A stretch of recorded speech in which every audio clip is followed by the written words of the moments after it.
Good evening, ladies and gentlemen. Welcome to the Lioneye Watch podcast. This is the first podcast we are ever doing, the three of us, with hopefully many more to come. My name is Christian, also known as Lifting or LNB. And together with me here tonight, I have my two co-hosts, ProjectPT and the other guy who looks very, very stiff over there is belonging to a group called AA, Anonymous Asians. His name is Hegemony. And say hello, guys. What's up, everybody? Hello. Be warned, if you don't know me, I might be a cynical asshole. Let's continue. So, tonight, everything is about Atlas of Worlds, the new Path of Exile expansion. Or the one that's on its way. What was the release day, guys? Was it the 2nd of September? 2nd of September, so in a very little month. So this is going to be good. I'm really looking forward to this. And we, of course, have a few opinions on some of this new content that GGG is bringing. We're going to talk about some of it tonight. We can't, unfortunately, talk about everything yet. And a lot of it will still be speculation and all that stuff. But we're going to head into it. Yeah, we'll just try to do a good job talking about which of the information has at least been confirmed, and then if there's any tangential, we'll try to make sure that's very clear. Yes. Yeah, I mean, there's so much to talk about. A decent amount. so much stuff to be wrong about, right? Yeah. Well, let's just be wrong about all of it, so then from this podcast forward, we can only get better. Yeah. See? Yeah. Set the bar low. Got to start All somewhere. right. All right. Starting it at the ground. Yes. What we want to start with is that we're going to talk about what is Atlas of Worlds, what does it have, without explaining everything in detail. We are expecting, a lot of you guys have seen the trailers, read some of the articles and all that stuff. But like the highlights we have here is that there's going to be 19 new bosses. We're going to have new map tile sets. We're going to have new items, including base items. And of course, there is going to be Essence Leak. And so the first and big question I have to Project and Hedgie here, how do you guys think that Atlas of World, if it's going to change the game, or how is it going to change the game, Hedgie? I mean, without a doubt, this tech that they've introduced is definitely cool. And it's changing how we approach and how we view mapping. It's kind of shaking it too by jumbling some of the tiers around. You know, what we know about maps in the current state of the game is no longer going to be accurate. And so we're going to have to rethink the way we strategize of, you know, XP per hour. How do we get the most efficient loot? You know, what builds we want to run? And there are so many unknowns. And I'm really, really excited because personally, I enjoy mapping the most out of this game. It has the most to offer, you know, outside of my PvP extracurricular stuff. But I like it when there are a lot of bosses that you're trying to figure out, you know, is that physical? Is that chaos? Is that a spell? Is that an attack? You know, is this avoidable? And you can really see, you know, how GGG is using some of their new tech, you know, tech that they've taken from the Uber Lab and kind of incorporated it. And it's a nice change of venue when you don't have to, you know, when you're not expecting the same thing over and over again, you know, in the end game. And that's going to be especially interesting with 30 new maps coming out and all of these new bosses we have to go up against. We'll have to go into that mode again where we're actually experimenting. I'm dreading the first high tier bosses we will have to go in against on hardcore. We have no idea what they're going to do to us. But yeah, it will be interesting because we're starting out. One of the major changes is it's going to be a bell curve map system. There's now 100 maps. We're starting with 4 tier 1s and 4 tier 2s. There's also 4 tier 15s now. It seems that the overgrown ruin, I believe, is moved up to tier 15, and then we have 4 new tier 16s. The nice change is by realizing the majority of players who do make it to maps are not going to be stuck around tier 1s. We have a larger distribution of the mid-tier maps, which is at least going to make it a visually different experience, and I'm never against that. What are you most looking forward to with Atlas of Worlds project? I'm not honestly too interested in the new bosses or the new tile sets because it's something like we had new bosses and we had new tile sets in 2.0, and that's going to be interesting for a short period. But the long period, what keeps me interested are some of the devices, the sextant and the shaper orb. We can talk about that in a little bit. But the more important thing is, as a solo self-found player, I now must complete all of the tier 15s to get to the tier 16s and then unlock the new content. That makes it so that I have to make a build that can do core, which might have just kind of crapped on me and killed me. I must say, though, that it's true that we did have new maps in 2.0 as well. But for me, like Hedgie, I also really enjoy endgame. But running the same ones over and over just significantly makes it less interesting. So for me, just getting the new tile sets is just going to be such a refreshing experience. Obviously, this is only going to hold true if these maps are actually going to be worth running, if they will be efficient, quote unquote, because otherwise you're just going to skip them anyway, right? But I'm definitely I'm interested in this. I feel like this is what Path of Exile partly needs. We need that facelift. We need that new feel to it. And there's definitely some of that being added, at least as from the visual aspect.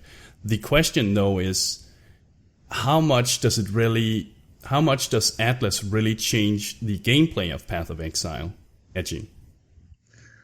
Well, I think, as far as the beginning, the newer player is not going to experience anything that Atlas has to offer because, he's lucky if he can make it to Merciless. Yeah. But we'll see some changes for the newer player with the Essence League. But as far as, speaking of the newer player, the choices of the starting maps is very interesting. I think it's quite punishing. You have Jungle Valley as one of the starter bosses. While the desert. Yeah, desert. To be fair, they've nerfed the desert boss quite significantly, but still, it's not a very transparent, easy to understand out of the gate boss. Like he starts blinking over, and you're just like, "What the hell?" I'm getting overwhelmed. So I think this could leave a bad taste in a newer player's mouth. When they're doing Jungle Valley and they're figuring out really fast that they're not necessarily cut out to handle mapping. It's still better than, remember, the tier 1 orchards. Yeah, but tier 1 orchards were kind of like you could choose, you could opt not to do it. Like, in order to progress to get other maps, you have to progress the Atlas.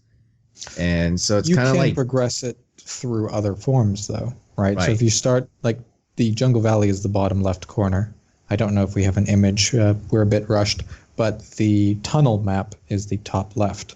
Now, if you've seen the map, the structure of it, I can probably toss it into the chat so you can see every line represents essentially a +1. So I just linked it in chat. Not +1. It represents potentially +1, potentially -1, potentially even, and you progress towards the center to the higher tiers. Now, this does mean we're going to start with a smaller amount of tiers, and you discover the map. You get to the higher things. Players are going to have limited choices, but I can agree that Jungle Valley and Desert are peculiar starting options.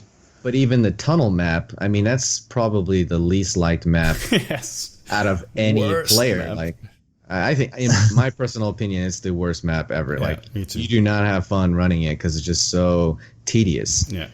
But that's an advantage of them being tier 1 because you're not. Right. These are the ones we're going to do the least amount ever. It's also going to feel more rewarding that you get to other maps afterwards. Yeah, it is going to incentivize you to get out of that bracket, as soon as you can. And I'm more concerned in the similar argument that you have something like Village Ruin is now a tier 7, and if you think Jungle Valley being a tier 1 is a problem, someone's going to feel comfortable doing tier 7s and then try Village Ruin and just get disemboweled all over the floor. That is, of course, if we expect them to not do any balance changes. to these bosses. Yeah, right. I mean, that could happen. I'm pretty sure that it's gonna happen. There will be balance changes to these bosses. I don't think they want to go up against the Weaver in Jungle Valley and want people to get 1 or 2 shot because they haven't capped their chaos resistance or don't have some physical mitigation. So yeah, I that's my personal opinion, though. I think we're going to see that. They have mentioned there will be balance changes as well. And I do expect that. It's obviously not going to be the quite difficulty of the current tier 12, but Xana used to be able to spawn Jungle Valley. Or sorry, not Jungle Valley. Well, it can, but Village Ruin. And I would be surprised to not just expect it what Xana tier 7 Village Ruin was. Yeah. Right. But it is kind of interesting, as you brought up, Hedgie, that if you're a new player, or if you maybe not one of those players who goes to endgame, typically, right, you're probably not going to feel any different when you get into when you start in the expansion, except for, of course, Essence, the Challenge League itself. Right. That's a little peculiar, I think. What do you guys think of that? Let's put it this way. If you're the newer player, you know, you made it to Merciless last league and you're like, okay, I'm kind of done for a while. And then now this league, you're going to go, okay, I want to see what this mapping is all about. I want to see if I can get into it. I mean, you could get crushed in these tier 1 maps, you know, only to have the next tier be, you know, significantly easier. Is that going to leave a positive experience when you have, you know, those particular selections of maps? And you're probably going to do it on your own. You're probably not going to take the time and effort to trade, even though that's probably the best thing to do. You know, just stepping into this, you know, very small selection and just trying to progress, you might get shut down pretty hard and might lose the motivation to go forward, you know. I think this is one of the things Path of Exile has had as an oddity and still does, where the bosses, when we exclude the normal enemies, the boss difficulty is very rarely representative of the tiers. You know, a fun example is the Shipyard boss, who has Firestorm. And then we have the Crematorium boss, which has Firestorm. Are you saying they're not the same? Yeah, turns out. Or, you know, a triple boss tier 13 Courtyard and a triple boss tier 13 Excavation, and then like the triple boss tier 3 Museum. Yeah. Most people would gladly do Courtyard, and you'd be surprised how many people are still afraid of that tier 3 even in good gear until they just one-shot it. Obviously, those bosses are just using better support gems, have a better build than the other ones. I mean, well, they do have different support gems, so... I always was entertained by the idea, and this is not relevant to Atlas. I liked when a difficult boss has its own room, and when a non-difficult boss doesn't, because there's a visual indicator that immediately says, hey, I have to go into a different zone, watch out. Yeah. But sometimes the room makes the boss difficult. But it indicates you that this boss is not one to fuck around with. Like, it's basically saying, this is a hard boss. Enter at your own risk. Not, you know, you're walking around and then instantly, bang, dead. Oh. Yeah, very true. So on the Atlas of Worlds, the new user interface we're going to get, as Project explained, you will be able to either gain a higher tier, have one equal to, or go down one. And then eventually you will be able to get to what's called mini, or what we refer to as uber mini bosses. And there will be 4 of these uber mini bosses. And once you have defeated all of these, and these are new, we don't know who they are, or it's never been played against before, of course, then you will get a key, and eventually, once you have all 4 keys, you will be able to face the Shaper himself, which is supposedly a new uber boss. And what do you guys think? What difficulty are we going to see here? Are we talking like Uber at Siri level, Uber Isaro, or what are we thinking here, Hedgie? I think there's a lot of flexibility in having this boss be really, really hard. You know, kind of like on the tier of Core Malachi, how it's a clear separation between the Abyss, Coliseum. It's just next level difficult. And I think the game really, really needs something like that for all the high-end enthusiasts to really mold a build specifically to deal with the encounter. I'll be very disappointed if it's very easy.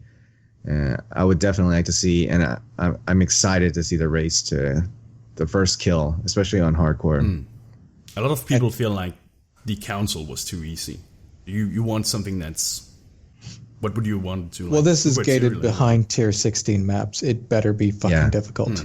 Yeah. There's a lot of freedom into making it really difficult, even overtuned, and then later nerfing it if no one has any success. But yeah, that's the better approach instead of buffing afterwards. Right. I don't...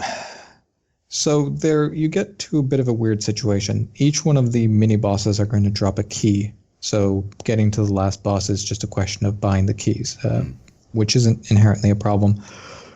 But we do play a game where a build like Bladefall Mine exists, and then even a very strong build like Earthquake exists.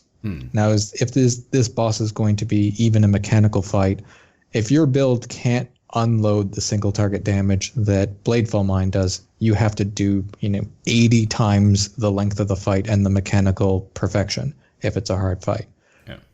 The harder it gets, the more it's just, oh, this is another thing for Bladefall Mine, or insert whatever build specifically does it, generates the currency, and then nobody else does the fight.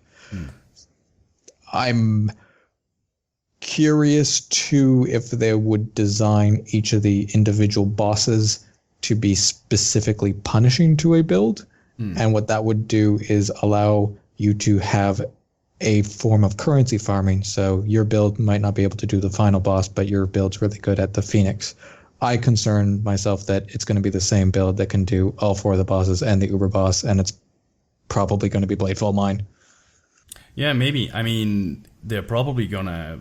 Those 4 different mini-bosses will most likely have their own thing they specialize in. I would imagine maybe not as simple as one being lightning, the other one being fire, and the third one being, etc., etc. But I would imagine them to be significantly different, or at least I'm hoping so. Because like you, it would be, like you're saying, it would be very much more interesting if a certain type of build will do very good against this specific boss, and you then stick to mostly that part of the map. But, yeah. And they are the tier 16s, so we'll see if the tier 16 map itself is worth running.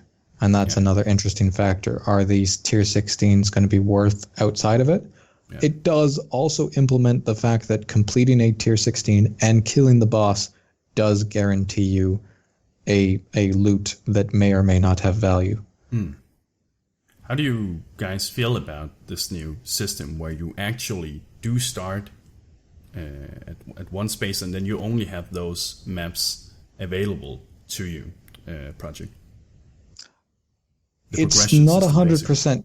It's not 100% clear how that works with buying. If I can just buy a map and that unlocks the progression, then it's ultimately no different, except maybe day 1, in which case I don't really care. Because if I can just start a new character, I level slower because, I didn't play on day 1. It's like, oh, I'll just buy my now tier 13 Gorge. Boom, that's unlocked. And that does, I guess, encourage trading of specific things. Map trading will be much more interesting if this is the case.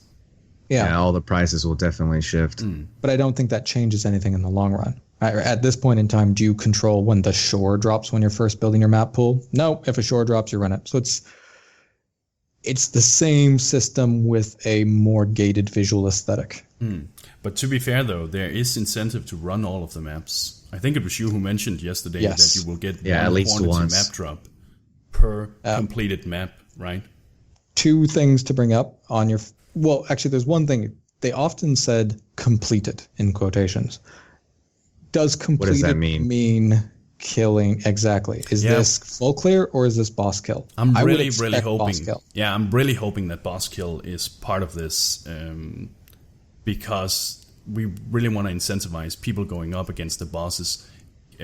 It's a fun gameplay element, and if it's too easy to skip the map bosses, you take so much more away from the game than what it actually offers. Especially with the new bosses being added to the game, it would be a shame if you can simply skip it. So I guess by complete it includes the boss, for sure. But The other thing to bring in, which is just when you complete, which we're not sure the criteria of, your first map, Xana spawns, 100%. That's one of the new things. So for every map, when you complete the first map, Xana spawns 100% now. There's no maps until Xana spawns RNG. Mm-hmm. Okay. The second thing is for every map that you, I believe, explored on your map, not necessarily completed, you get a 1% increased drop chance of maps. Yeah. To a total of 100% increased drop of maps when you've explored all 100 maps. And you already have a 50% chance off a boss. Exactly. I would assume that the 50% map drop chance off a boss is a unique table that's not modified. But on ignoring that table, a boss can also just naturally drop a map on its natural loot table. So what are your thoughts, Hedgie and Lifting, regarding to the increase in map drop availability?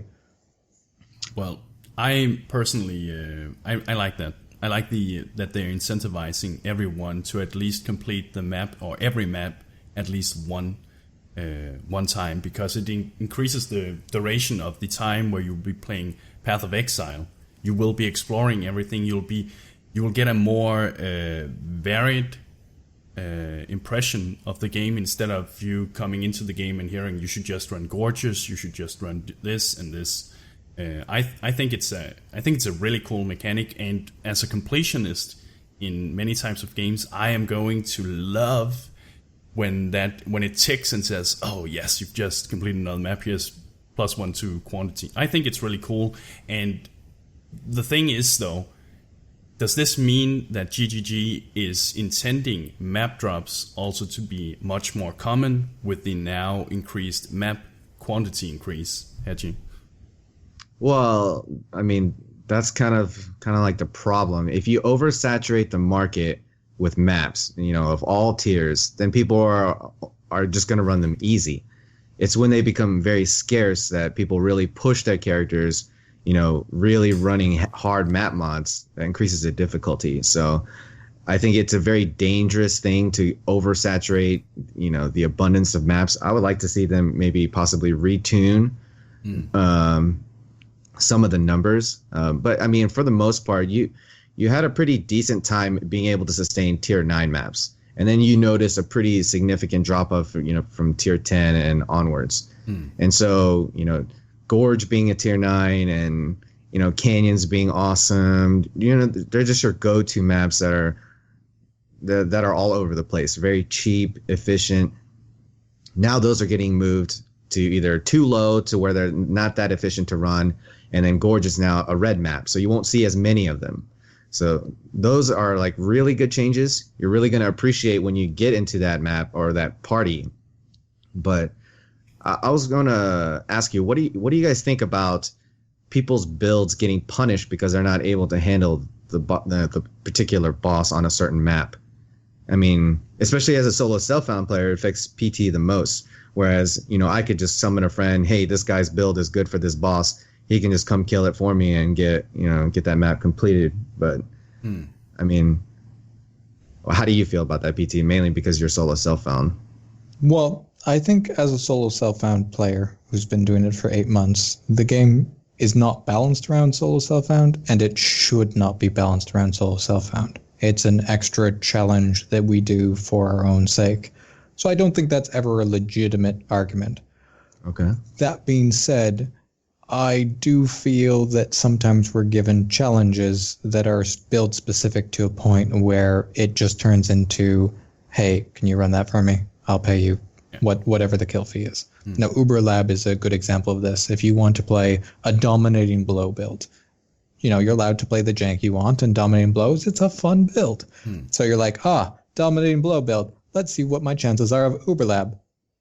Yeah. Well, I'm fucked. So you pay for something that's very, very important to your build. This is the same thing.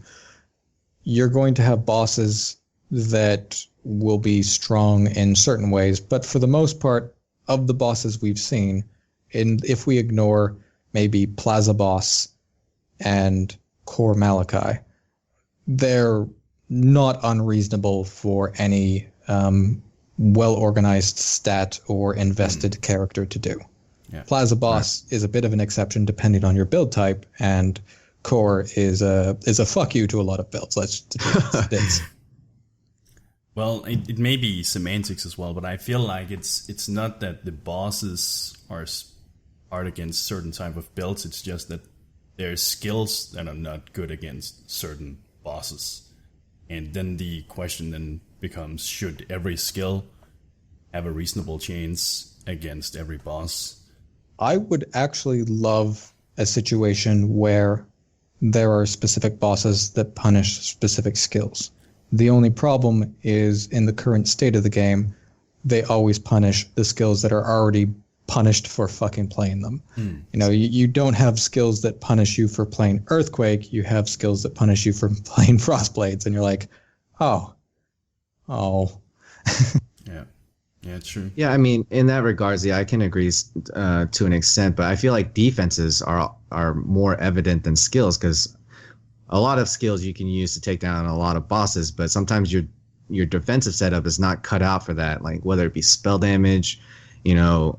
But it's interesting to see, because it looks like from the video that we've seen with the Minotaur, they're willing to do some like interesting tech with, you know, shocks and laser beams. Like they had that lightning conduit where if you step into it, you will get shocked. But if you strategically place your character or place the boss into that, then you will get bonuses. So, I mean, that's pretty interesting. And there was another screenshot lifting if you want to bring that up. Yeah, I've done that.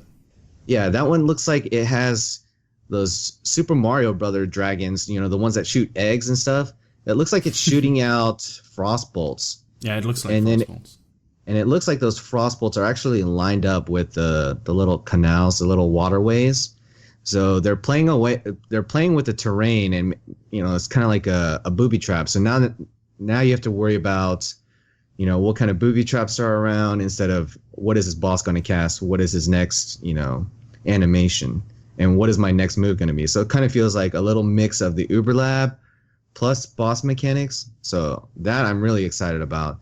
And I think they have more freedom to do this now that the tech exists and it's easier for them to implement. Birdo, by the way, is the name of that Mario thing you were... Yeah, look at the statues. They look just like that. I'm just like, man, that reminds me of Mario. Well, one of the interesting things will be the mechanical implementations that, you know, they have learned from labs. But at the same point in time, there is going to be a pushback regardless if your ARPG super endgame is now a lab endgame again. I think people would be concerned if the fight was much more about your lab skills than your build. So that's something that I'm curious to. But I thought, do you want me to bring up the changes in the unique maps? It's a bit of a wall of text to I would read like off. to, if you could first talk about the Shaper and the Sextant orbs project. Can you explain that to us? Now, there's a bit of a misunderstanding to the Shaper's orb, and we had to read through and reference, because some information was on some of the websites and some was on the other ones. So the Shaper orb is the one that we saw adding +5 levels to a map. And it doesn't have an area of effect, and it doesn't seem to be permanently consumed. But this doesn't make it so that the map you put it on is +5. Now, there's a restriction that Chris mentioned in the Reddit, if someone wants to find that, fantastic, where it can only be applied to white and yellow tier maps, meaning you can't exceed the +16 as the yellow tier ends at tier 11. So no tier 21 stuff. Sorry, boys. However, it would have been fun. when you put the sextant on a map, it gives you a chance of that map dropping the map that you're running as +5. So one of the examples that we can use is Tropical Island is being shifted from a tier 1 to a tier 7. How we're counting the tier changes before they're releasing is we count the shortest route from a tier 16 to a tier 1, and that should tell us the level. Might be off by 1. Now, this tier 7 can be upgraded by putting on the Shaper. Now, when we have the Shaper orb onto it, it will drop still normal tier 7 tropical islands, but have a chance of dropping the tier 12 tropical islands. So then you can sell these bonus tiers. You're not locked to running them yourselves. Apologies. The second time I said sextant and not shaper. But I corrected myself later and then again then. So what are your thoughts, Hedgie and Lifting, in relation to what the shaper orb gives us access to? Yeah, Hedgie, you go ahead. I mean, I think it's really cool because this is giving what the community wanted originally, but is it that necessary? I don't really feel like it's necessary because they added so many maps. Like the variety is there. Before we were stuck with, okay, once you level up, you do Dried Lake, go to Tropical Island, Mountain Ledge, you only run the best layout, and you already know your game plan. And it got really stale because it was like that for a really long time. But now that they've shaken the map pull up, different tiers, your old maps are now awesome maps, your awesome maps are now crappy maps or early tier maps. I don't really think it's that necessary, but it is cool. I mean, people get like a really high level tropical island, and people always craigasm when they open a Zana and it's like a high level tropical island. They just they get really hyped, so I'm okay with that. Yeah, it doesn't seem to be like a feature that really changes too much. But I agree, it's a fun thing, and it will be one of those situations or one of those items that will create that feeling of holy shit, I just won the jackpot here. But I have a question. I'm sorry if you already answered it, Project. How do you obtain these items, and how readily available do you guys think they will be?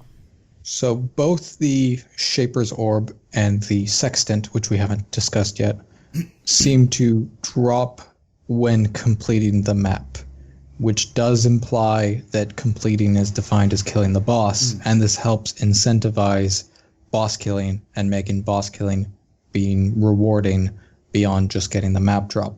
Are we talking about 100% drop chains here? Or? No, and once again, they said that we acquire Shaper's Orbs and Sextants by completing maps. Okay. That doesn't confirm 100%. That doesn't even confirm. I wish boss it wasn't kill. so vague, like completing a map. Like, yeah. Can you imagine the community uproar if they said you had to full clear it? Oh my gosh. Oh, shit. Full clear tunnel. Meh. That would be quite hilarious. Yeah. All right. How about the Sextant project? All right. So the Sextant is an item where you can apply it onto a map. It's acquired through the same means, or at least that's how they told us, the completion of a map. And it puts a ring around that map with a similar form to jewels on your passive tree. So this map tree, the Atlas, the radius will affect any maps within it, and it will give it a modification. The only modifications that I can remember being mentioned at this time was that the map would drop a unique. So kind of like the Xana map modification of finding a unique, it guarantees it. And any map in this radius gets that modification. You can create overlapping through different maps to multi-mod with these new modifications. What exactly the extent of that they can do, we don't know. But there also seems to be a timer on them where you only get X usages. Is there some that are going to have different usages? As of now, I'm not sure or do not have the information available. And didn't Carl confirm on the Reddit that there would be some way to modify or undo your augmentation with maybe like an Orb of Regret recipe or something like that? I did not catch that. Okay. Maybe. But I think I even heard Chris saying something about in an interview that you could be lucky and get a property that would make the next 5 map bosses drop a unique item or something like that. I think it just drops anywhere in the map, not necessarily off the boss, right? I think he specifically said bosses, but bosses. I'm not sure. It could be, but either way, we're kind of in the dark of the extent of how frequently these things are going to drop and how much they actually do. The cool thing, though, is that this new tech where you can add this thing to a map in a radius, similar to like the jewels, means that we can potentially get some really cool new things down the line in the future as well. More different. I don't know, what do we call them? What are these things here? these like sextant modifications. Yeah, similar to like that or new orbs or whatever. There's definitely some technology that will be interesting, but we don't even know what they do at base. We don't have a list.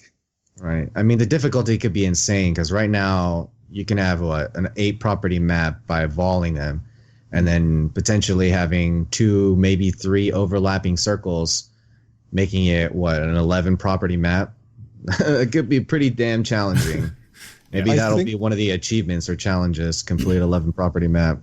I feel that this does fail something, and this is there are challenging things. Like if you're playing a very competent build, there are very few challenges in the game for you.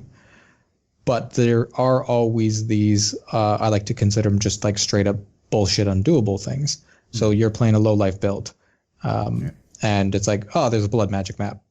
Well, unless you're the blood magic style low life, that is not a challenge, though it can kill you.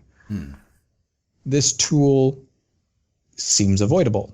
100%. Let's say I brick a region of the map I want. Well, if maps are in such surplus because of the quantity, I could, in 5 charges, open a map, run in, go out, in, and since it's a radius, there's probably a cheaper, useless, shitty map in that radius that I can just consume it.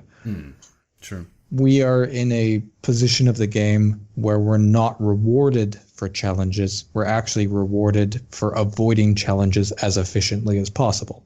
Right. XP per hour.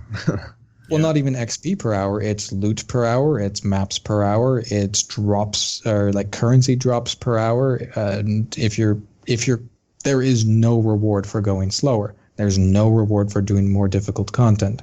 And the only way for the more difficult content to be efficient is to have such a tailored build for it that it is of no risk and is trivialized that way. Yeah. So will this solve that problem, or will this just turn into bonus for the sake of bonus? And if it was ever a threat, just like Prophecy, you remove it and walk away.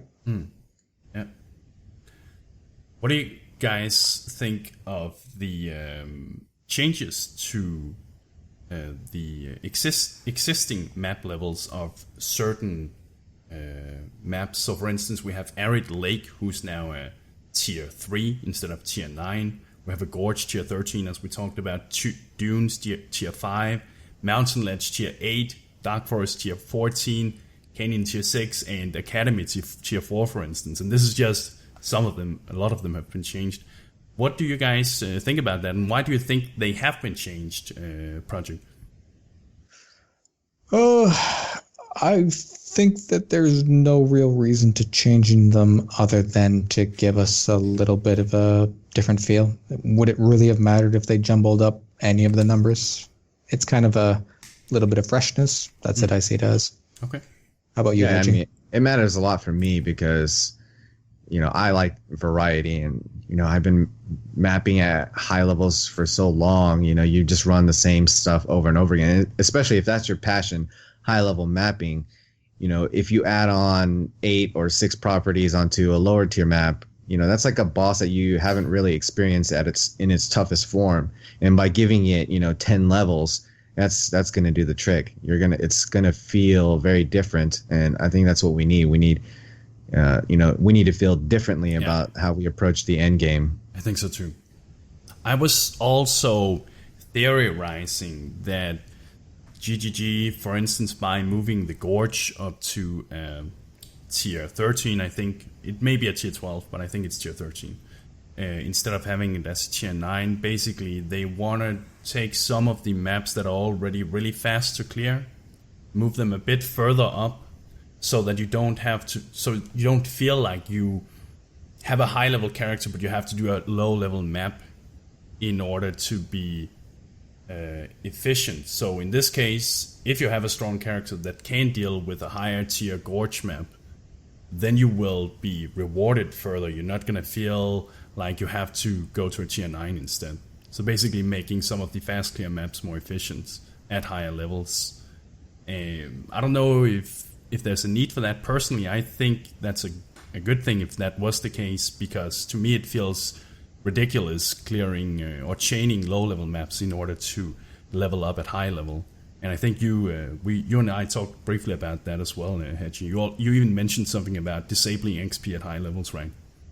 Yeah. I mean, arbitrarily increasing the challenge and the excitement for the race to 100 from like 98 to 100 by possibly even turning off all XP except for red maps, kind of like forcing the people that really want to push the race, that there is some kind of prestige or challenge, and they know that they didn't get 100 through attrition of gorge maps or yellow maps or really simple blue maps. Like, I think it needs some of that prestige back, because the race to 100 is getting less and less exciting. But more so, like, everything is kind of like already figured out right now in the current state of the game. If you've been playing last year, your strategy is pretty much the same. You know exactly what you need to do. And this is the first time where what now is not really going to help you. I mean, yeah, if you've experienced a boss fight, the mechanics, you should do pretty damn well. But as far as figuring out what is the most efficient thing to do, that's still being figured out. And I think that's a very good change, because that shakes it up. People are going to figure it out and then emulate that. What is the new best thing to do? Yeah, I would still say that's a fairly small, like an extremely small demographic within the end game. The majority of people are just going to run what they have. When you ask people of how to sustain map pools efficiently and stuff, people are surprisingly adamant against the concept of buying maps. And I'm sure both you, Lifting Nerd Bro, and Hedgie have experienced that. People are like, man, I can't sustain tier 10s and I'm chiseling like my tier 7s. I'm like, you could sell the chisels and buy tier 11s at a better rate. But people are fairly adamant. The other thing is, because we have a larger set of maps, if your chance of getting a tier 10 is the same, now your chance of getting the current tier 10 being plateau, if we have about 30 more maps, it drops by about a third, because we're going from 70 to 100 maps, I believe, aren't we? Yeah. I guess more close to like a half, but screw the fraction right now. You know what I mean? So when we're talking about training maps here as well, this was something Hedgie and I talked about as well. If we trade maps, can we buy ourselves a different starting position in the Atlas map UI? What do you guys think? I think you would be able to. Yeah. So your incentive to go back and do lower tier maps, let's say you hopped in mid-league and your hand hands you a stack of Atlas maps, you run them, but then you're missing the outer edges. You still have an incentive to go do them, because you'll get that 1% quantity boost to your map drops, which is, it's pretty significant for a small amount of your time, especially if you know what you're doing. So, well, one thing that we've glossed over that we should probably just add in, the Atlas map as we see it is the completed map. When you were to open it in the game, when you first open it, it's essentially fogged of war, and you can only see that first map that you ran. So you do not see the connections. And to someone who's trying way too hard, like all of us will, we will know the routes.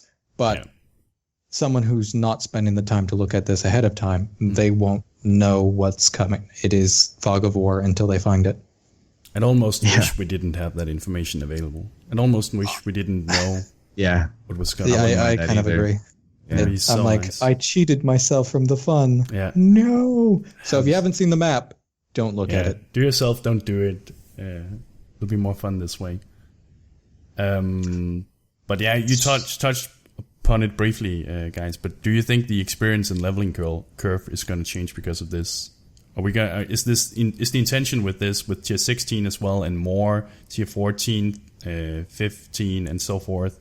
Is it to make it possible for people to level up faster as well? In the current state of the game, I would say with the current formulas, yes. I mean, this looks like it's going to be hit even faster, but we don't know if there are balance changes coming. I mean, those have yet to be posted, so we're only speculating based off of what we know now. But yeah, I see no reason why tier 16 wouldn't enhance the already existing road to 100. Well, clearly, tier 16s will have one pack in it that gives you no experience, and we're good. I think I think we're moving away from the good old Path of Exile, where it would take you 3 months to level 200 or something like that. Obviously, we have been moving away for that for a long time. We can see that by the people who reach level 100.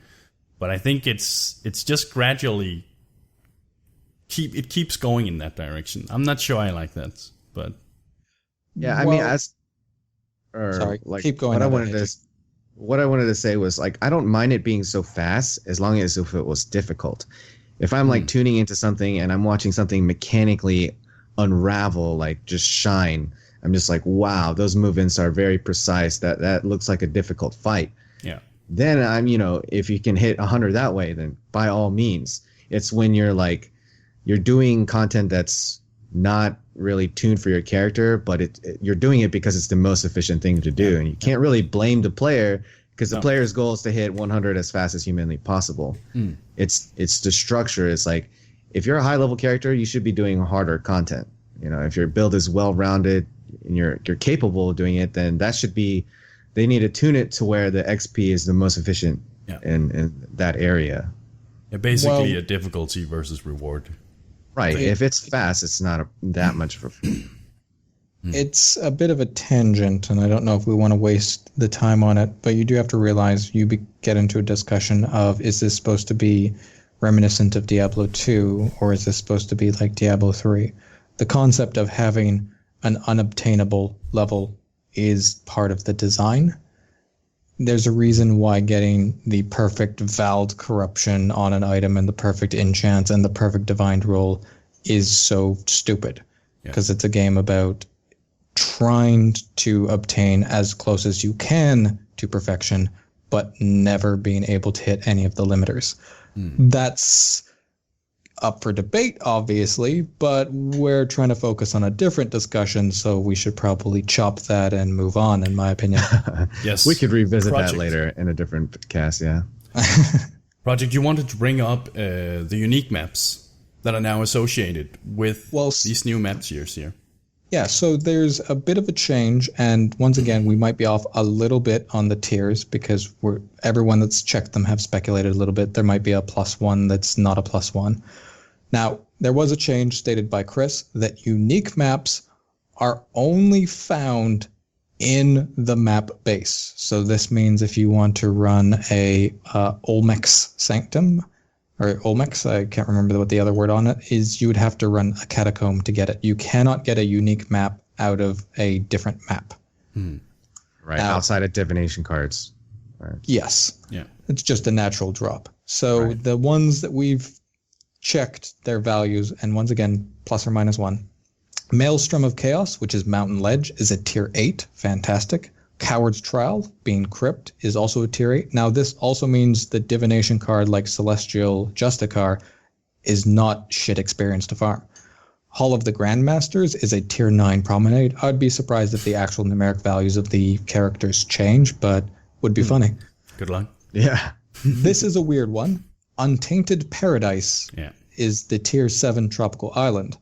Does this mean that the only way to obtain it is for Azana spawning in in Tropical Island? That does mean we have a tier 7 Untainted Paradise, which is absurd, and maybe the chance of a tier 12. Not we probably not, but would be interesting. Yeah. Would be absolutely if you insane. augmented that, yeah. Yeah, that'd be absolutely insane. Poor the Joy's price tag would like 3 exalts per slot. Scam potential is big here. Poor Joy's Asylum is a tier 9 temple. Death and Taxes seems to be about a tier 12 necropolis. Olmecs, the tier 7 catacombs as mentioned. Oba's Sanctum, a tier 10 torture chamber. Now, there was a weird thing where the Wolf's Den unique map was attached to the underground river rather than the underground sea. This might be a mistake. Right, but it does seem to be tier 10 regardless. One thing to mention, if the Wolves Den now is a tier 10, that is that you can put, like, this map has the affix of dropping a lot of additional maps. So basically, finding a Wolves Den now almost works as a small cartographer's. And that gives you red tiers potentially. Yeah. could be worth a lot in that regard. But it is a pretty rippy map, especially if it's now tier 10. Acton's Nightmare, which has amazing density, is a tier 9. And then Maokon is also a tier 9. And those were the only ones that changed, it seems. Yeah. No, wait, we forgot Maelstrom of Chaos. Maelstrom of Chaos and that was Acton. the first one. You don't listen to me. Professional podcast my ass. Oh my god. Listen to my words, you dick. Airball. Fair enough. Had you kicked off the those, podcast? Those are the two that I'm really excited about. This is that Hedgie's and the last podcast. Goodbye. So, which uniques are you most excited for, and which ones are you maybe disappointed didn't get changed? I'm personally most excited for Coward's Trial. It's going to be some sick experience now. You can also get a little better uniques in there because of item level. And Portjoy's Asylum as a tier 9. If you have the character for it, you can really farm that efficiently for experience. And then the Wolf's Den. That's probably what I'm most interested in because of the map drops. Hedgie? Yeah, I mean, you say the Wolf's Den, but if you've done that fight, it is not easy. It's not so much that the boss is very threatening, is you have such a small amount of space to work around. Like, he does a flame blast. It's pretty rippy for a level 70 map or a 72 map from the underground sea that it is now, and then it's getting bumped up. It's going to be a great way to die. It's going to be a great way to die, yeah. I want to say that you two probably haven't accepted the Lord and Savior of Decoy Totem, which makes that fight and many other boss fights just literally watching the mob stare at a corner being like, I'm a boss. But still, I do have to move. I can't just AFK and kill it like so many other stuff, right? I don't know. You'd be surprised. Decoy Totem's a pretty beast. All right. But mainly for MF and XP reasons, I'm really excited about the Acton's Nightmare and the Maelstrom of Chaos. Usually those just sit in my stash like the entire league, unless I'm like at the very start where I'm trying to accumulate wealth. But now I actually have another reason to run it because I'm going to get higher item level bases, and it's going to have a high chance of better loot. Yeah. Then the other thing is it's going to shift around what may and may not be valuable for divination cards, which is kind of a side thing that I haven't spent the time to figure out all the shifts. But no more quick and easy tier 1 Flora's gift card, which is sad. Yeah. Yeah, you mentioned the crit map and Celestial Justicar. Yeah, while you are getting much more XP, and it's actually efficient to farm that at high levels, the scarcity of the map is going to be pretty high. It's a tier 12 now, right? Tier 11 or tier 12? It's a tier 8. What? Oh, it's a... What? Oh, sorry. The Crypt, which is Coward's Trial, I believe, is tier 8. Yeah. Okay. I thought Crypt was tier 10. Okay, my bad. I thought it was tier 10 according to one picture, but I could be wrong. I can count from tier 8 all the way to 0. So, once again, it might be off by 1 or maybe 2, but I'm fairly confident in the tier 8. But either way, it's going to be way more rare. Yeah. But you can also get a +5 one to get a tier 12 or even potentially a tier 15, which is going to be amazing experience and good divination cards. And I mean, if you can afford to run the tier 8 here, if that's the case, then it's going to be so much nicer because you're going to feel so much more efficient with your time, experience-wise. So I think it has its downsides, it has its plus sides here. But it's definitely not going to be as easy to obtain the 6-link divination card now. So we're probably going to see them increase in price, I guess. We might see them actually decrease in price if more people are just interested in running it now that it's a tier 8 and it doesn't feel like you're wasting your time if you don't get the card. It's very possible as well, yeah. Mm-hmm. I would expect it to be roughly the same, to be honest. Yeah. I mean, some of the notable divination cards would be the Doctor that drops in Springs is now going to be even more rare, right? Because it's tier 14. Yeah, tier 14, so you're not going to be running as many Springs. There's the Wind Ripper card that drops in Jungle Valley, but Wind Ripper has been on the fall lately, right? But that was related to like the council. The council bow was so easy to obtain and other things. So wasn't it like 2K? Prophecy had like it that last league, a Wind Ripper, something silly like that. Yeah. It might be super cheap going into next league, just because so many people are going to be running that Jungle Valley. Well, I think Reef, since it's now tier 7, means farming the Vera Nostra card is not going to be complete garbage experience. It's not fantastic, but there's a much larger range where, I think it's tier 9. Sorry. So interesting things. I can't remember the exact tier. I don't have it written down. But I thought we should go into, now that we have the items that drop in specific zones. Yeah. And we have the Bone Helmet, which is a minion damage implicit that drops in a graveyard zone that's northeast of the Atlas Rose, the middle part, for those who don't know their cartography.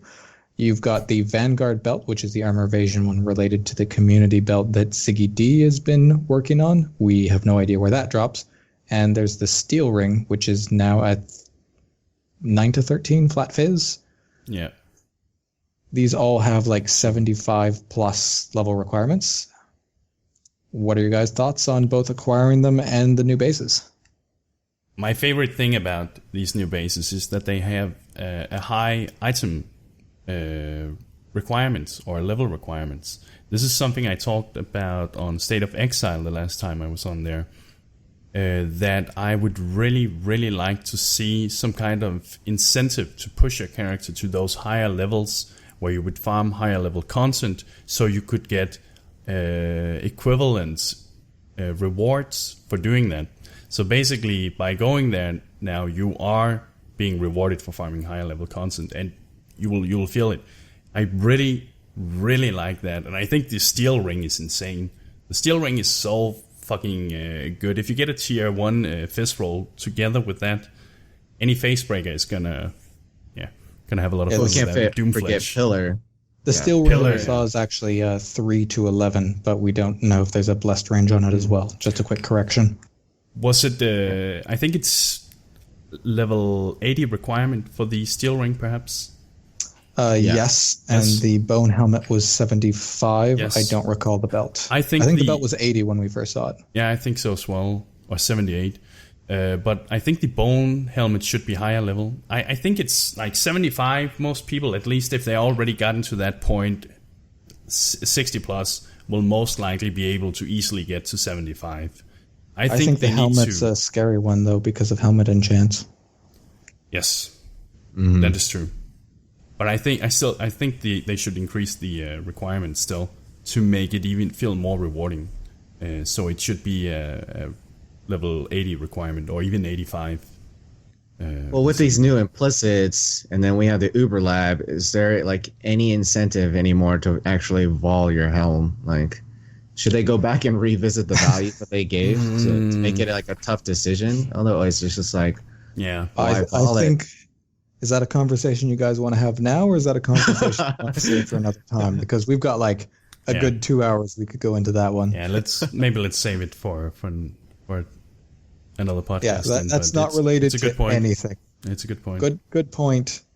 Different podcast. Yeah.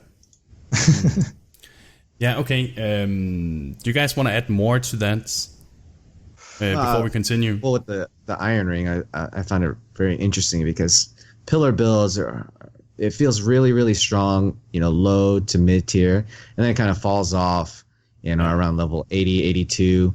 But this new ring will, push it a few more levels higher, probably like 86, 87. So I think that's very interesting. I mean, Facebreaker builds are always great, and now they're only going to be better with those rings. But I have an issue with that ring. And what it is we have like the 2-stone ring, and that there's no higher resist 2-stone. All the amulets, there's no tier 2 variant of it. Now, sure, we can agree that the Iron Ring sucks. It is very, very low damage for high end game content, and very, very specific builds would actually want that, other than a ring that might have been introduced recently that might be broken as shit. But the concept of adding that higher tier, even though I do understand and I prefer Pillar, the Caged God over Facebreakers, and it's definitely some fantastic stats available. I don't like that there isn't just the one tier. I would have been more interested to see a more interesting way to do the Iron Ring than just tack on Iron Ring +1. What's next? Where we're going to get like 2 Stone Ring with 17 resist roll to 20 resist roll. I feel that I like the idea of the base should be consistent throughout. It's not a big thing, just a thing on my mind. Well, with these new bases coming out, do you guys think that they're going to restrict uniques like they did with Mariketh weapons? Like they're going to say, we're not going to make... These are going to be the crafting bases. The community unique is already on one of the new bases. So now... Oh, right. Ziggy's belt. Yeah. Yeah. I think I Never mind. like Scratch that. As long as the level requirement is high enough, I feel like it feels good. What about the 2 new unique items we have presented? Do you guys have that up? Do you want to talk about that, or do you want to? Mm-hmm. Okay, so let's talk about the helmet first. The Obscurantis, I believe it's called. It's a lion belt base. It has 702 evasion, 495 plus accuracy, 112 increased evasion rating, some life, and then the unique thing about it is that it has 1% increased projectile attack damage per 200 accuracy rating. What are your thoughts on this, Hedgie? It's just an all-around great helm. I don't think it's build enabling. It has great stats, great defense. It'll get you going really fast. It's not going to work with things like EA and like Caustic Arrow Cloud, because the attack damage is the actual arrow. You could use this with Wanderers. It's a hefty amount of accuracy, but I don't really see it enabling a very unique build. Well, it's competing. It has a life roll, and obviously we don't know the range, but it is competing on an accuracy-based bow build with Rat's Nest. Yeah. And that's an uphill battle that you're starting with. Mm-hmm. I want to see something interesting with the Juggernaut here and his ascendancy, and then just stack tons and tons of accuracy together with iron. What's it called? Iron reflexes. Yeah. No, not iron reflex. The one that adds projectile based on your strength, projectile damage. Iron grip. Iron grip. Oh, yeah. iron grip. Yeah. Oh, okay. I kind of want to see that as something potentially interesting. I'm not sure if it's going to be good, but I wish it was an armor-based helmet for that idea. Yeah, though. exactly. It would have been more interesting. I mean, you could just go iron reflexes, then you are probably going down there anyway. But I found that you're losing a lot on the Juggernaut, not getting the double. Okay, yeah. I think it's pretty sick. I see it. Yeah, I think it could work. I was like wondering how much projectile attack damage I could squeeze, and most of my like tuned characters that are rangers had around 3.4 to 3.6k accuracy, and that would include the helm. So you're only looking at what, a 17% increase to projectile attack damage. It's like it's okay because it's flexible. It can be elemental, chaos, physical. That's nice about it, but. I do kind of feel that the only way that it might shine is in that fun, janky Juggernaut, where if you have the capacity to throw away your resists on your helm, I'm like, well, Rat's Nest. It's accuracy. What are you doing? The non-crit, non-RT bow build? What? And it's projectile. Well, it's projectile attack damage. Maybe a buzz non-crit buzzsaw. Yeah, I guess. I don't know. It's like when It's you stretching. have accuracy. Yeah, you 1/3 of your wild strike damage. Actually, no, none of those are projectiles. Yeah, I don't know. I mean, it's interesting, but I think maybe probably missing something here. But maybe the value should be a little higher. Maybe if it was 2% per. I sincerely don't even find it that interesting because it's such a shallow gain. It's just, hey, you're going to get some very small amount of damage for your accuracy. Okay. I think it's cool if you do it with the Juggernaut, though, because then you benefit both from the attack speed and But yeah, true. All right, then we've got this take a look at Razor the of the sword. Seventh Blade, Sun. Yeah, Razor of the Seventh Sun, one-handed sword. Decent physical damage, 5% crit chance, 1.3 attacks per second. And the unique thing about this is that it gives you 100% increased burning damage if you've ignited an enemy recently. You then also recover 1% of your maximum life when you ignite an enemy. And then you have 100% increased melee physical damage against ignited enemies. And of course, with this being a one-hander, this means you can, of course, dual wield another potential weapon with this. What do you think here, Project? Well, looking at it, it's about 150, 70.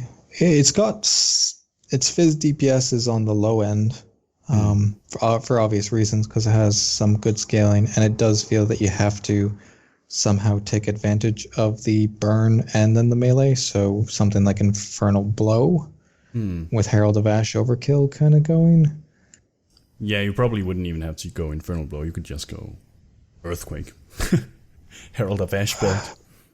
Proliff. But to get that initial pop would be kind of, I mean, your initial fissure or pre-fissure damage is kind of small, so you might not meet the prerequisite to get the bonus damage. Yeah, I was thinking about maybe using this as with a chieftain and using something with multi-strike with good AoE, maybe Reeve or something like that, because it looks like it's made to be an RT build, and I was thinking of possibly scaling it with just what it has on the weapon and focusing on attack speed, fizz damage, scaling it that way. Yeah. I tried doing it as an elementalist, making a tree, but it looked kind of garbage. And it's trying to see if we could work in maybe hybrid defense using that 1% maximum life when you ignite an enemy. You may be using that with Zealot's Oath so that you could replenish your hybrid defense. Yeah, that'd be cool. The tree just didn't look right. It didn't have enough attack speed. Okay. It did seem like you have to put a lot of effort to still just not do as good as a generic one-hand fizz damage. Abusing the burn, 100% increased burning damage. If I've nailed recently, I'm like, well, Doriani's Catalyst isn't absurdly expensive, so anything that would be going in this, Doriani's Catalyst has solid, it goes crit better, and then it also has elemental damage, which affects both the first hit and the burn. I think, I'm however, not sold. It is. I don't know what would be good with this yet, but I'm pretty confident that with these affixes here, there will be someone who finds out to really utilize this, because it has some very interesting. It is more realistic for this to be useful than the Goddess Swords. How about that? Yeah, I would agree with that. Okay, that's a consensus.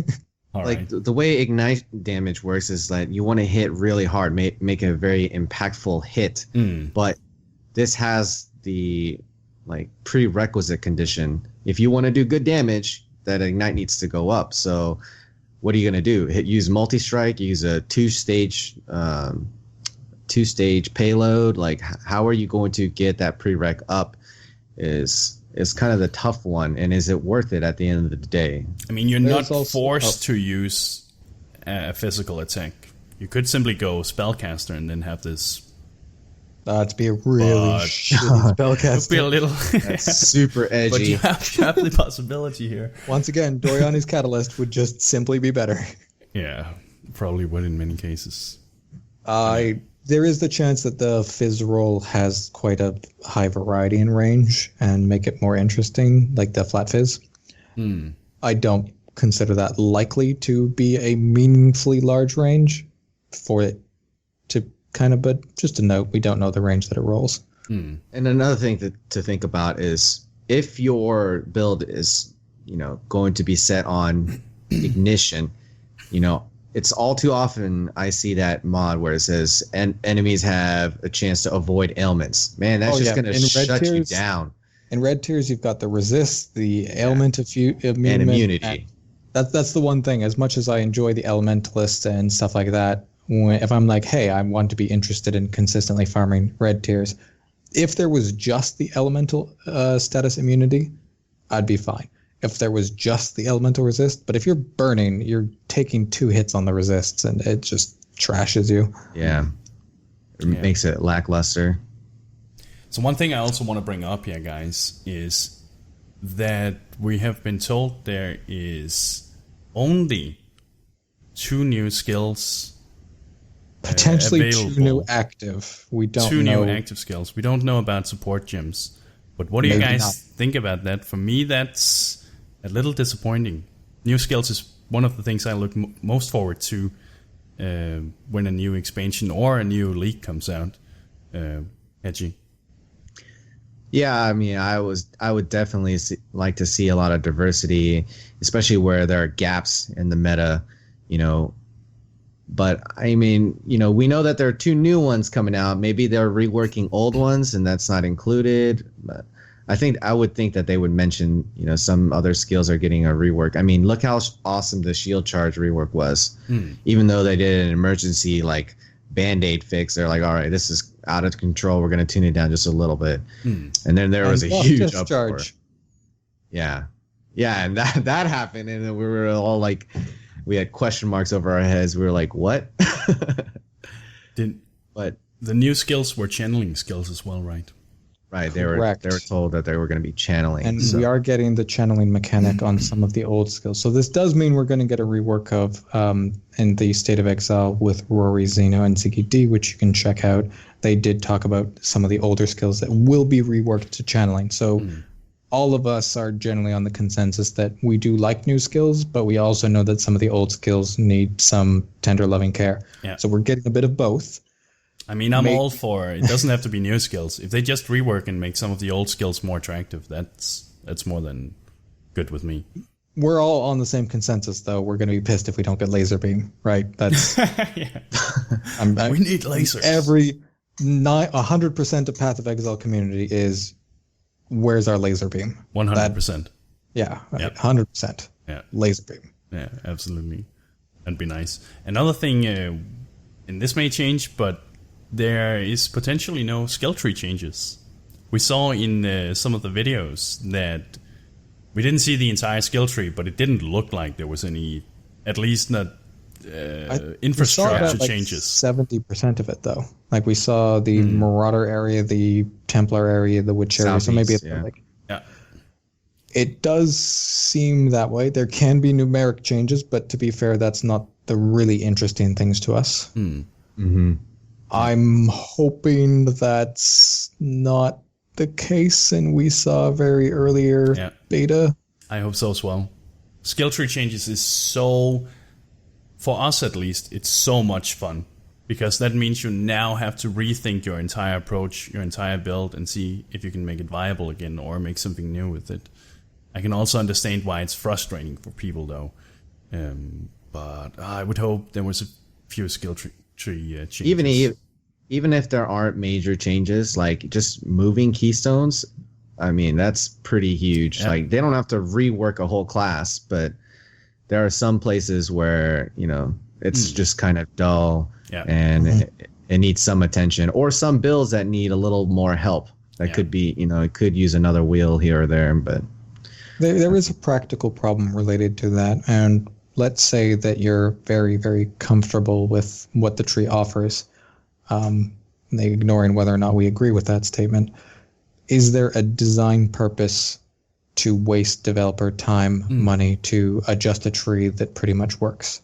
right. Now, though I might always want the tree changed for selfish reasons, when you consider the amount of people who haven't played the game, the people who don't do as many builds as us do, or as many people as the elitists do, like this is really a design thing that wastes time, wastes money, and caters to a very, very small audience. Yeah. My counterpoint to that is there are still parts of the tree that clearly need some work. There's some small changes. So I would be happy if there's some very subtle things like, hey, maybe the wheel's in the same location, adjusted values. The tree needs small changes. As much as I do confess to love the overhauls, I can understand that that is a position of burning money for the sake of burning money. I mean, there should only be test everything. There should only be two reasons for changing the skill tree. Number one, if it's unbalanced, and number two, if it has gotten stale over time, right? Yes. And right now, I think maybe it's more of a thing where it maybe have gotten a little stale. I mean, if you make a caster, most casters, or a lot of them will go mind over matter, EB, sell its oath, right? And, that skill tree pretty much is the same for most casters right now. If you have area of effect. Yeah. Yeah. And then if you're CI, we can all pretty much from memory, but we're still the demographic. We're a small demographic that have those trees that we can just build like that. But obviously, if that means we can get more developer times for other stuff, then that's great, right? Of course. The thing that going back to the channeling, which started this and we somehow tangented, we got war cries as a unique mechanic, and we're getting channeling as a unique mechanic. When war cries were created, which I was all for, we got abyssal and rallying. But I was like, where's my choices? If I have no way of generating endurance charges, well, I basically go into enduring. Abyssal is fairly specific, niche, fine, and then rallying is straightforward. I was just like,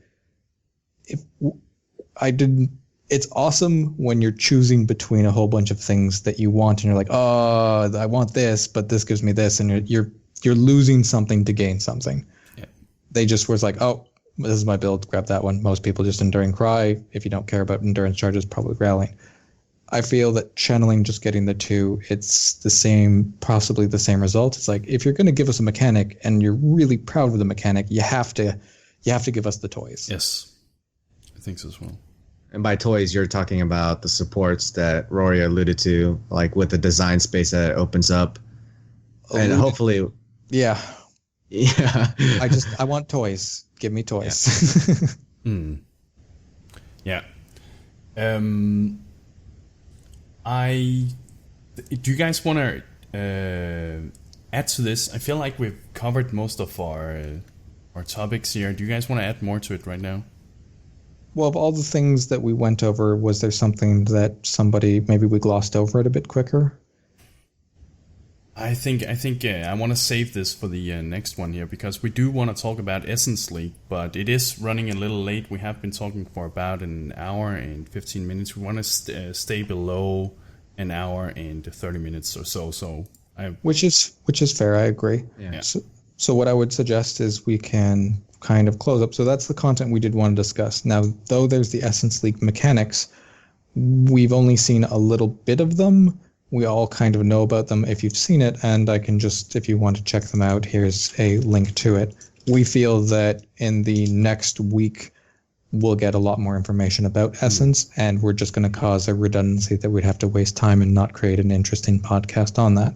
Yes. We do want to do an hour and a half, but this is obviously a newer product. So we're going to do a slight bit of shameless promotion and try to get some feedback for the last 12 minutes. Are you good with that, Lifting and Hedgie? Absolutely. Yeah, I'm great.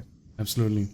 So with that said, this is going to be the podcast for today, guys. And as Project said, next time we'll be talking more about, much more in-depth about Essence League, because that is a big part of it, of course. This is going to change how we're all going to enjoy the Path of Exile over the next many months. Before we end, though, since this is our first podcast, I should inform you that we plan to host this every Sunday, with some exceptions. When there's not a lot of going on in Path of Exile, when it grows a little stale, we'll probably only host the podcast every other week, just because we don't want to have a podcast if there's nothing to talk about. But expect the podcast to be around 21 GMT plus 2 every Sunday, with those few exceptions. And it will always be hosted on this channel. So if you like the podcast, give the channel a follow.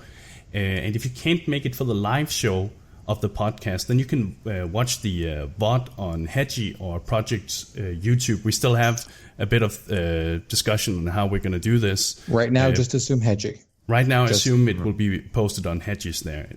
And Hedgie and Project, tell people where they can find you. Hedgie first.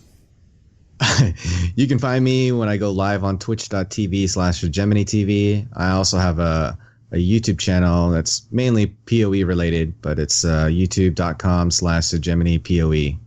I do a lot of content, build guides, and tips and tricks if you want to check that out. Project. You can find me, Twitch TV ProjectPT. I'm sure you figured it out because you're fucking geniuses. Go onto YouTube, type in ProjectPT, figure it out. The only thing, as a disclaimer, I am probably much more mean on my personal content than this production. So a disclaimer, if you are offended easily or don't like being called intellectually comparable to roadkill, I would probably suggest avoiding that. All right. If you like George Carlin, it's the place to go. That being said, one of the things that is not related to this podcast is we want to do things like build of the week, because it's something that GGG tries, that there's a lot of interest, but they can't justify the development time. We want to do discussions related to having the community uniques. So one thing we have to do is organize some kind of inbox for us so that we can get this content. And we're obviously not going to start the build of the week till post 2.4 launch. But where our focus is the community content, talking about the things that we can help advertise through the Reddit, through the tools that the community has, such as the Aura calculators, the Chrome calculators, and all of that. If you guys have suggestions on essentially like segments or things that we could do that would be interesting, any of the feedback is extremely useful, because it's for you, it's not for us. The better feedback you give us, and it can be extremely concise, critical feedback. Call us assholes if you want. I can deal with that. Just leave Lifting Nerdbro out because he's a fluffy pancake. One thing we're probably also going to do with the release of the new expansion, guys, is that the three of us is going to sit down and make a bunch of build guides to have ready for you guys, which will be good for the starter league, which will be good for intermediate league gameplay and for the end league gameplay. So depending on how new you are to the game, but also the amount of currency you probably will have available. So we hope you will be able to use that at some points.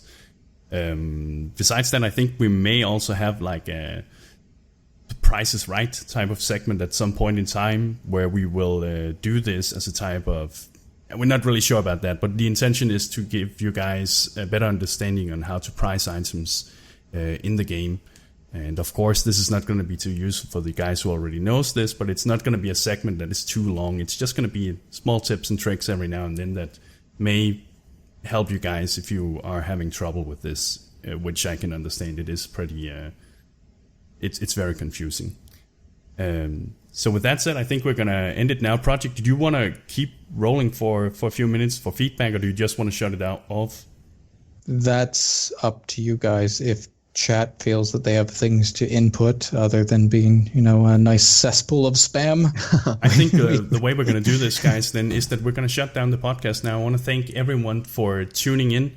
And chat, if you do have feedback, you can either post it in chat now, we'll read the chat afterwards, or you can send it to us as private messages on Twitch or Discord or wherever you would like to see it. Next time, as I said, we're going to go much more in depth with the Essence League and all the new information that we're going to get over this coming week, and there will probably be a lot of cool things. I hope you guys enjoyed it.